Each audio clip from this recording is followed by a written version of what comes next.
rượu cay một mình nhớ em, vai áo ướt mưa phố đêm, còn ai cạnh kề ní non khóc thầm cuộc tình héo. Ngày xưa đường về đón đưa, ngày nay chẳng đợi anh chờ. Người mơ chọn tình xứ xa, đục trong nơi chốn phồn hoa.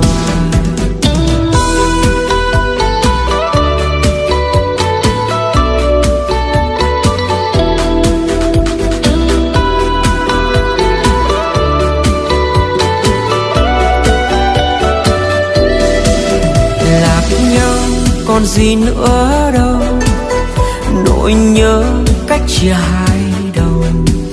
Lòng đau từng ngày thấm sâu, có chờ